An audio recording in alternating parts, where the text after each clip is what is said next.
Hello friends, नमस्कार। सभी लोगों का स्वागत है। रैपिड फायर रिवीजन जो आपको भविष्य में बिहार एसएससी, सीजीएल, बीएसओ और बिहार एसआई के साथ बीपीएससी के लिए एग्ज़ाम आप देने वाले हैं, तो काफ़ी महत्वपूर्ण वीडियो है। और बिहार एसएससी सीजीएल के लिए कुछ खास करेंगे। 5-6 दिन में ये आपका कंप्लीट हो जाएगा, आपका जो रैपिड फायर चल रहा है। और उसके बाद जो है बिहार एसएससी सीजीएल के लिए प्रारंभ करेंगे। तब तक आप लोगों के साथ रहेंगे जब तक आपको पूरा कंप्लीट न करवा देंगे। बस आप लोग से एक रिक्वेस्ट, आप लोग जुड़े रहिएगा। काफ़ी महत्वपूर्ण है। यूथ कंपटीशन का जो है टाइम्स, यूथ कंपटीशन टाइम्स का जो 3-4 बुकें हैं, जो पॉलिटी का है, साइंस का है और ज्योग्राफी, और साथ में आपको हिस्ट्री में खास करके मॉडर्न हिस्ट्री पे काफ़ी जोर रहेगा, तो वो सभी प्रारंभ करेंगे। मात्र आप 20 मिनट रेगुलर हमारे साथ जुड़े रहेंगे तो आपके लिए बहुत ही उससे फ़ायदा होगा। आपको 75 में देखिएगा कि कितने सारे प्रश्न यहीं से देखने को मिलेगा। आज के वीडियो को प्रारंभ करते हैं, आप लोग जरूर पूरा देखिएगा। और अर्थशास्त्र है, इसको कंप्लीट करेंगे, फिर साइंस, और फिर बिहार एसएससी सीजीएल के लिए प्रारंभ करेंगे। प्रारंभ करते हैं आज के वीडियो को, चलते हैं प्रश्नों को। ये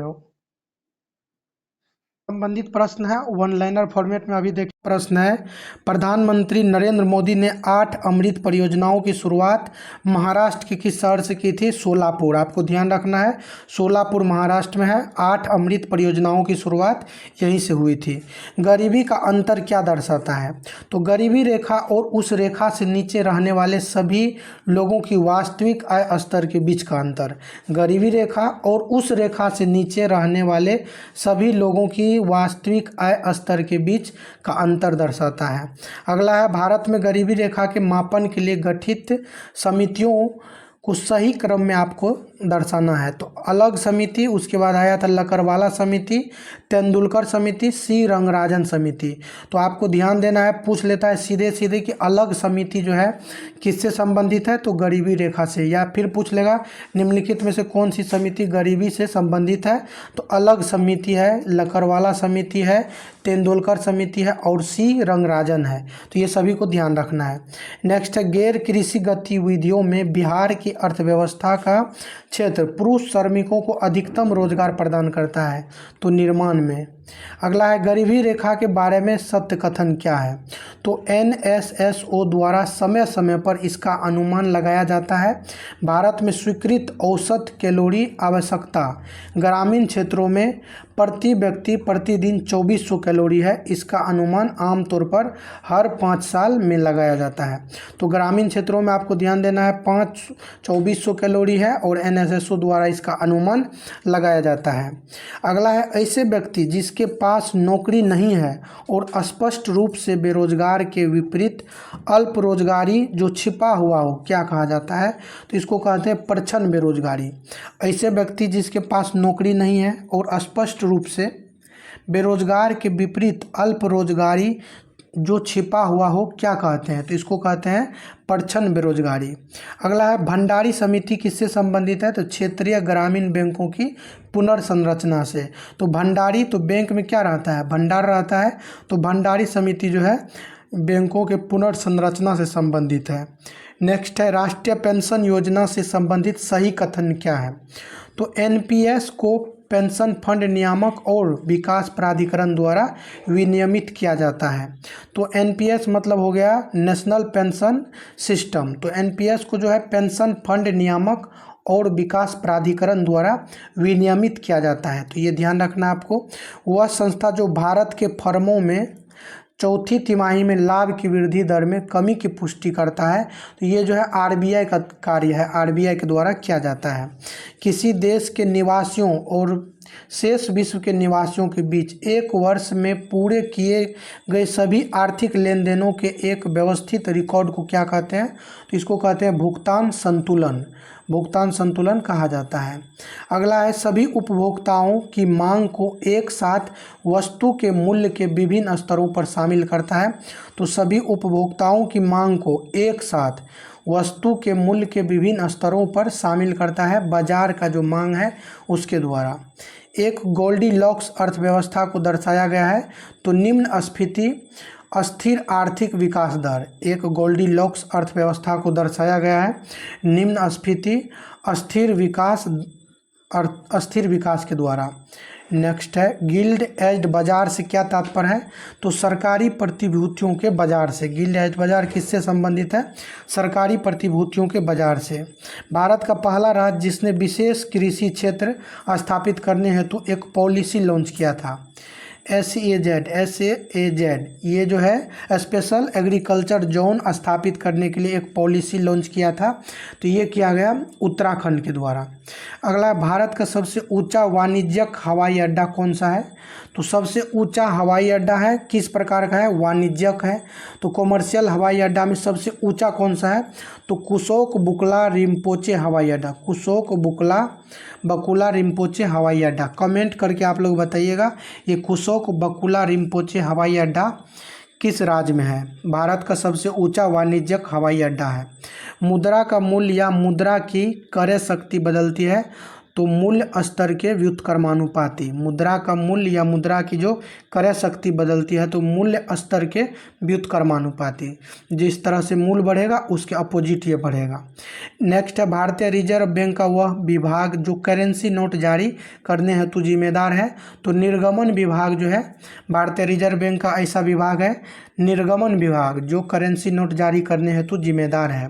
राष्ट्रीय स्तर पर कृषि साख के लिए उच्च संस्था नाबार्ड है और नाबार्ड की स्थापना 1982 में हुआ था।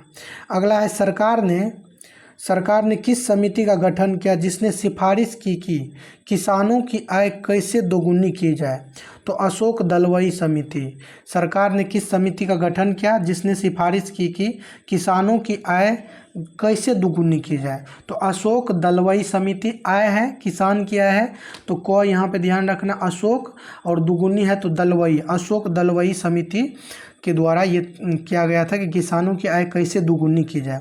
भारतमाला परियोजना का मुख्य केंद्र है, तो माल ढुलाई एवं यात्रियों की गति की दक्षता का अनुकूलन। भारतमाला परियोजना का मुख्य केंद्र क्या है, माल ढुलाई एवं यात्रियों की गति की दक्षता का अनुकूलन। नेक्स्ट है औद्योगिक नीति संकल्प 1948 ने प्रस्तावित किया था, तो ये क्या था, मिश्रित अर्थव्यवस्था। चलिए नेक्स्ट देखते हैं, ये डाटा वाला है और पिछले साल का पीछे बैक का है तो इसको नहीं देखेंगे। कृषि की वह प्रविधि जो भारत में चाय, कॉफ़ी और रबर के उत्पादन के लिए अपनाई जाती है, तो वाणिज्यिक के द्वारा ये किया जाता है। सुकन्या समृद्धि योजना जो है यह है बालिकाओं के लिए एक छोटी बचत योजना। सुकन्या समृद्धि योजना बालिकाओं के लिए एक छोटी बचत योजना है। वह राज्य जिसमें मान्यता प्राप्त स्टार्टअप का प्रतिशत सर्वाधिक है, तो ये महाराष्ट्र है। पूर्व पंचवर्षीय योजना को समाप्त कर दिया गया वर्ष 2017 में, तो अंतिम पंचवर्षीय योजना जो 12वीं पंचवर्षीय योजना है उसका जो कार्यकाल था 2012 से 17 और 17 से जो है पंचवर्षीय योजना को समाप्त कर दिया गया। नेक्स्ट है व्यापक तौर पर राष्ट्रीय अर्थव्यवस्था 3 क्षेत्रों में बटी होती है। तृतीयक क्षेत्र को डैश भी कहा जाता है, तो तृतीयक क्षेत्र को जो है सेवा क्षेत्र भी कहा जाता है। तृतीयक क्षेत्र को क्या कहते हैं, सेवा क्षेत्र। कुल जनसंख्या से विभाजित देश की कुल आय औसत आय है, जिसे कहा जाता है कुल जनसंख्या से विभाजित देश की कुल आय औसत आय है, जिसे कहा जाता है प्रति व्यक्ति आय। वह भारतीय अर्थशास्त्री जिसको स्पेन के शीर्ष प्रिंसेस ऑफ अस्टूरियस पुरस्कार 2021 दिया गया था, तो अमर्त्य सेन है, इनको जो है दिया गया था स्पेन के शीर्ष प्रिंसेस ऑफ अस्टूरियस पुरस्कार अमर्त्य सेन को। नेक्स्ट है प्रधानमंत्री किसान सम्मान निधि योजना शुरू की गई थी, तो 24 फरवरी 2019 से इसको प्रारंभ किया गया था। इम्पोर्टेंट है, आपको ध्यान रखना है। भारत में रेल बजट को आम बजट में मिला दिया गया, वर्ष 2017 में इसको मिला दिया गया था।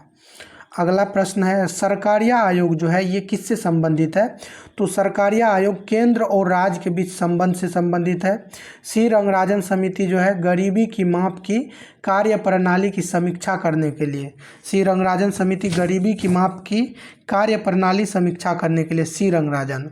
पारेख समिति किससे संबंधित है, इंफ्रास्ट्रक्चर फाइनेंसिंग से। पारेख समिति किससे संबंधित है? इंफ्रास्ट्रक्चर फाइनेंसिंग से। नरसिम्हन समिति तो बैंकिंग क्षेत्र के सुधार के लिए, तो नरसिम्हा जी बीमा कराए, तो बैंकिंग क्षेत्र से सुधार से संबंधित है नरसिम्हन समिति। भारत में चावल उत्पादक राज्यों का सही आरोही क्रम, तो चावल के उत्पादन में जो है सही आरोही क्रम है, बढ़ते क्रम में आंध्र प्रदेश सबसे ज़्यादा है, पंजाब, फिर उत्तर प्रदेश। तो ये डाटा आपको ध्यान रखना है। आर्थिक विकास का सबसे अच्छा सूचक प्रदान किया जा सकता है, तो प्रति वर्ष प्रति व्यक्ति वास्तविक आय में वृद्धि द्वारा। आर्थिक विकास का सबसे अच्छा सूचक प्रति वर्ष प्रति व्यक्ति वास्तविक आय में वृद्धि के द्वारा।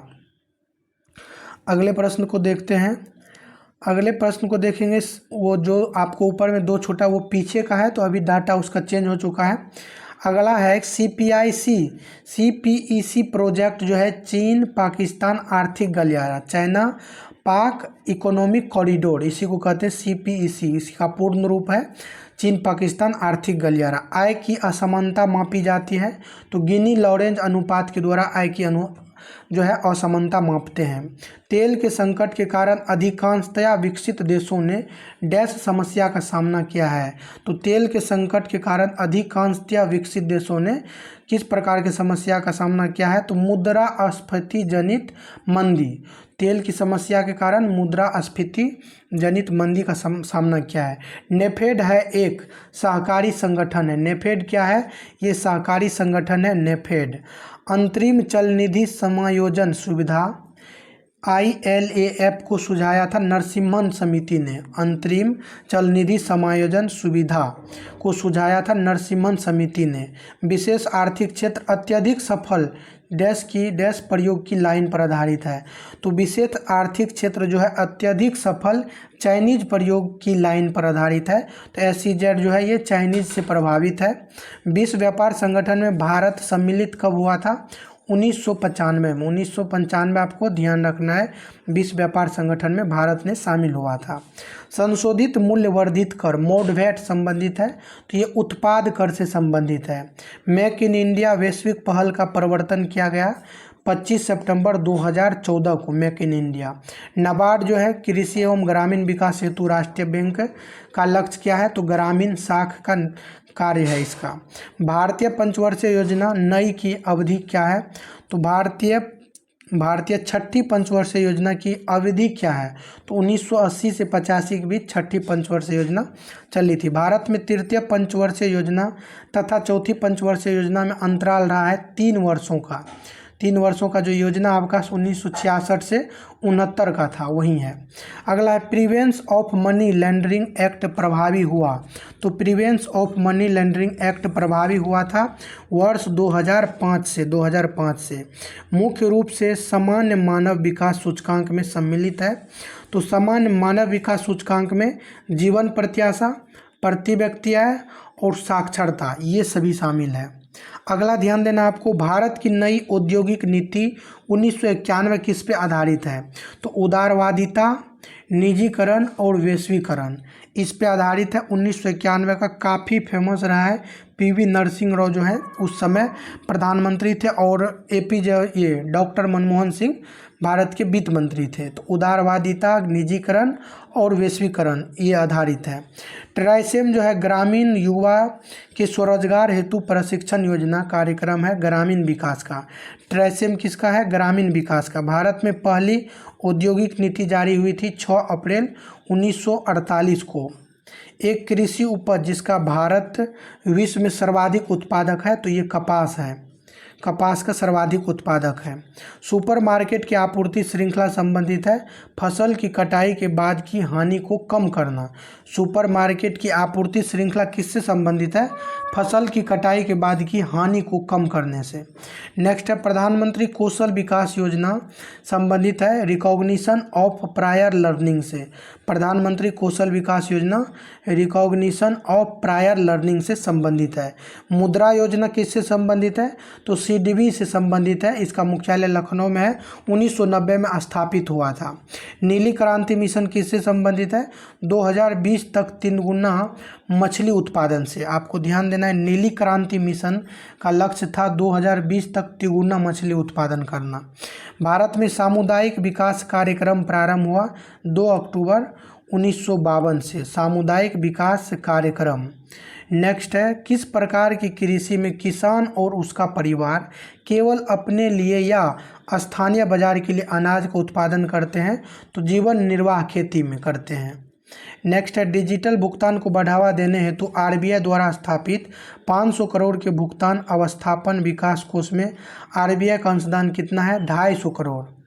भारत में सरकार का वित्तीय वर्ष चलता है 1 अप्रैल से 31 मार्च तक। ये आपको ध्यान देना है। यहाँ पे पूछा गया है सुमेलित करने के लिए, तो जूट उत्पादन में पश्चिम बंगाल प्रथम है, चाय में जो है असम है, गन्ना में उत्तर प्रदेश है, रबर में सबसे अग्रणी भारत में केरल राज्य है। अगला है, योजना आयोग का स्थान ले लिया है। तो योजना आयोग के स्थान पे अभी वर्तमान में जो है नीति आयोग प्रचलन में है 2015 से। भारत में सकल घरेलू उत्पाद की गणना के लिए जिम्मेदार है केंद्रीय सांख्यिकी और विकास निष्पादन मंत्रालय। भारत में सकल घरेलू उत्पाद की गणना के लिए कौन जिम्मेदार है? केंद्रीय सांख्यिकी और कार्यक्रम निष्पादन मंत्रालय। नेक्स्ट है, भारत में विद्युत क्षेत्र की आर्थिक रीढ़ की हड्डी कहा जाता है।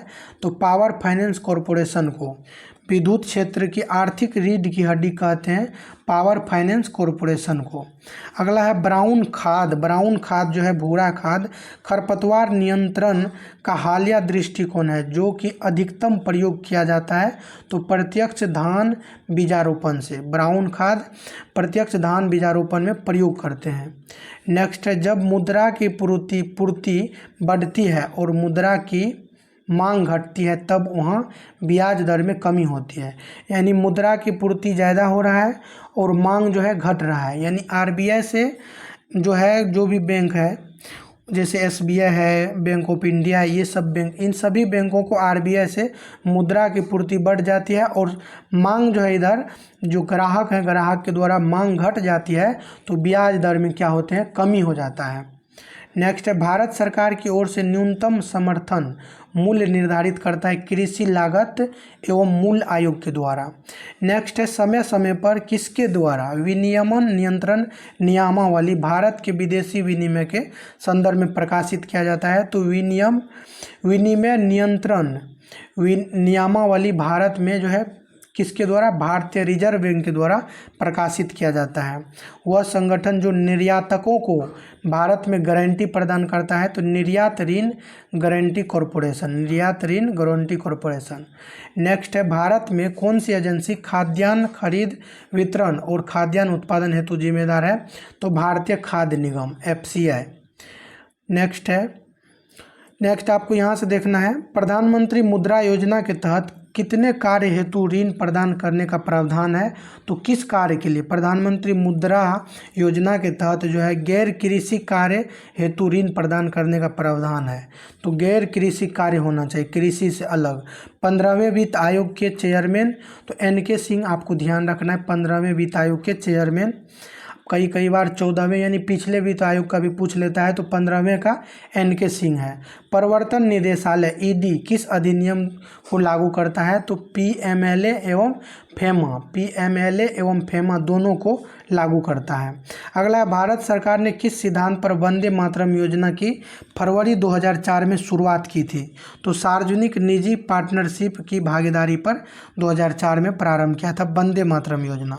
भारत में सूक्ष्म माइक्रो वित्तीय संस्थानों की सूची में शामिल नहीं है तो अटल पेंशन योजना शामिल नहीं है। नेक्स्ट है, कर्मचारी राज्य बीमा निगम। कर्मचारी राज्य बीमा निगम अधिनियम पारित हुआ था 1948 में। अगला, स्कीम फॉर हायर एजुकेशन, ये भी आपको नहीं देखना, करेंट से जुड़ा हुआ और पीछे का है। ONGC ने यानी तेल एवं प्राकृतिक गैस आयोग की निगम के रूप में स्थापना कब? ONGC की 1956 में। दिवाला एवं शोधन अक्षमता कोड क्रियाशील किया गया 2016 में। नेक्स्ट देखना है यहाँ से, वस्तु एवं सेवा कर की 1954 में लागू करने वाला प्रथम देश कौन सा है? तो जीएसटी को लागू करने वाला प्रथम देश फ्रांस है और वहाँ पे 1954 में लागू किया गया था। अगला है, वह मंत्रालय जो 11 प्रमुख आधारभूत क्षेत्रों की देखरेख करता है? तो सांख्यिकी एवं कार्यक्रम कार्यान्वयन मंत्रालय। नेक्स्ट है, वह प्रधानमंत्री जिनके नाम से राष्ट्रीय सौर मिशन की शुरुआत की गई? तो जवाहरलाल नेहरू के नाम से राष्ट्रीय सौर मिशन की शुरुआत की गई थी। चलिए देखते हैं कहाँ तक है आगे। नेक्स्ट है, नीति आयोग के तत्वाधान में अटल इनोवेशन मिशन के तहत ACIC अटल सामुदायिक नवाचार केंद्र की स्थापना 31 जुलाई 2019 को किया गया था। प्रधानमंत्री सौभाग्य सहज बिजली हर घर योजना की शुरुआत 2017 से हुई है। अगला है, नेशनल कौशल विकास कॉरपोरेशन द्वारा कार्यान्वित विशेष उद्योग पहल उड़ान की विशेष रूप से किस राज्य के लिए शुरुआत हुई? तो उड़ान ये जम्मू कश्मीर के लिए। नेक्स्ट प्रश्न है, कौशल विकास एवं उद्यमिता नाम की एक नए केंद्रीय मंत्रालय की स्थापना कब हुई? कौशल विकास एवं उद्यमिता नाम की एक नए केंद्रीय मंत्रालय की स्थापना 2014 में की गई थी। अगला प्रश्न है, भारतमाला, इसको नहीं देखेंगे। भारतमाला आर्थिक गलियारा परियोजना की लक्षित लंबाई क्या है? तो भारतमाला आर्थिक गलियारा परियोजना की लक्षित लंबाई 26,000 किलोमीटर है। भारत में मौजूद कुल शिपयार्ड में से 20 शिपयार्ड निजी क्षेत्र के हैं। टोटल जो है उसमें 20 निजी क्षेत्र के हैं। अगला है, वाणिज्य और उद्योग मंत्रालय के अधीन DPIIT की स्थापना हुई थी? तो ये 1995 में की गई थी। 1995 आपको ध्यान रखना है। वाणिज्य एवं उद्योग मंत्रालय के अधीन DPIIT की स्थापना 1995 में। कोर उद्योग के सूचकांक के मूल वर्ष को हाल ही में परिवर्तित किया गया, तो ये 2012-13 में। अगला है, नीति आयोग की स्थापना वर्ष 2015 में योजना आयोग के स्थान पर की गई थी, जिससे भंग किया गया था। तो योजना आयोग को भंग कब किया गया था ये ध्यान रखना आपको, 2014 में। 2014 में योजना आयोग को भंग कर दिया गया था। तो योजना आयोग को भंग किया गया था 2014 में, ध्यान रखना है आपको। और यहाँ पूछा गया, दीनदयाल उपाध्याय ग्रामीण कौशल योजना की शुरुआत भारत सरकार के द्वारा किस मंत्रालय के तहत की गई है? तो दीनदयाल उपाध्याय ग्रामीण कौशल योजना ग्रामीण विकास मंत्रालय के अधीन की गई है। अगला है, आयकर अधिनियम की वह धारा जिसके अंतर्गत कृषि आय पर कर न लगाने की छूट दी गई है तथा कितने मूल्य तक की है? तो धारा 10 का 1 है, असीमित मूल्य है।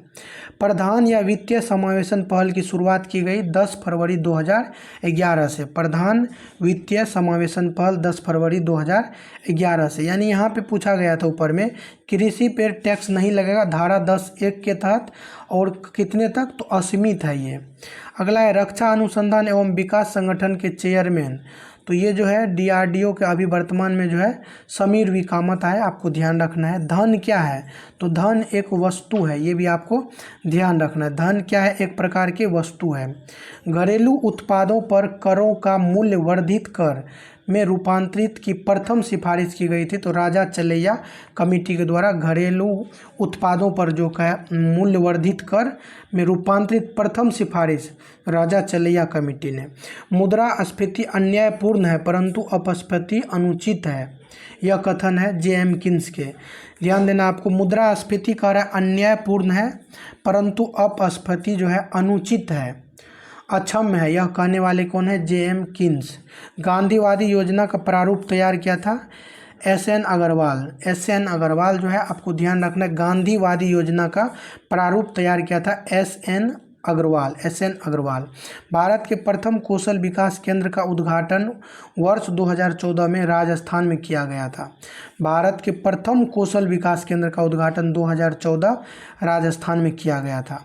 भारत के वित्त मंत्री के तौर पर सबसे लंबे समय के लिए कार्य है P चिदम्बरम जो है, इनका सबसे लंबे समय तक कार्यकाल रहा था P चिदम्बरम। अगले प्रश्न में डाटा वाला प्रश्न है, इसको छोड़ के आगे बढ़ेंगे। यहाँ से देखेंगे, सर्वोदय योजना का प्रस्ताव दिया था, तो सर्वोदय योजना का प्रस्ताव दिया था जयप्रकाश नारायण ने। जयप्रकाश नारायण आपको ध्यान रखना है, सर्वोदय योजना के प्रस्ताव देने वाले कौन थे? जयप्रकाश नारायण।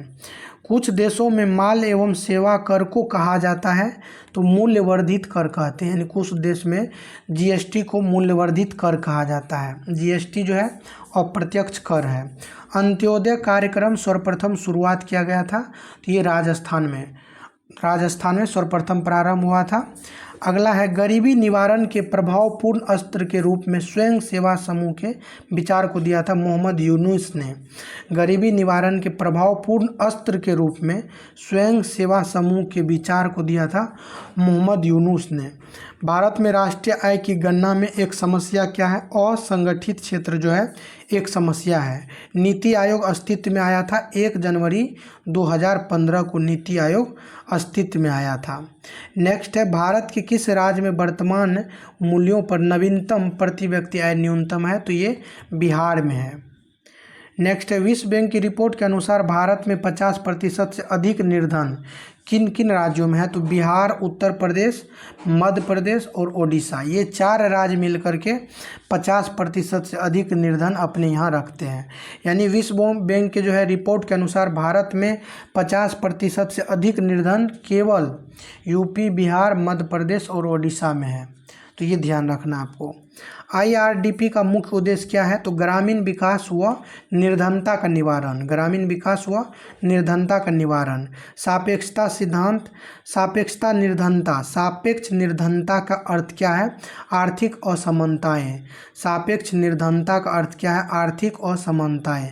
भारत में अधिकांश व्यक्ति बेकार है कृषि में। अधिकांश व्यक्ति जो है बेकार है कहाँ? कृषि में। क्योंकि कृषि में जो है बहुत सारे लोग लगे हुए हैं, उत्पादन भले 4 आदमी मिल करके जितना कर रहा है, 5 आदमी या 7 आदमी मिल करके भी उतना ही कर रहा है, तो इसीलिए इसको बेकार कहा गया है। नेक्स्ट देखते हैं अंत्योदय कार्यक्रम का उद्देश्य क्या है? गरीबों में सबसे गरीब की सहायता करना। पहला चैप्टर आपका खत्म हो गया है। नेक्स्ट चैप्टर आएगा आपको आर्थिक नियोजन एवं राष्ट्रीय आय बजट। आर्थिक नियोजन एवं राष्ट्रीय आय बजट, इसको प्रारंभ करेंगे, काफ़ी महत्वपूर्ण है। और इसके बाद बीएसएससी सीजीएल के लिए प्रारंभ करेंगे। काफ़ी इम्पोर्टेंट बुक रहेगा आपके लिए और आपको वो देखना बहुत ही ज़रूरी होगा। ठीक है, यहीं पे समाप्त करते हैं। सभी लोगों को धन्यवाद।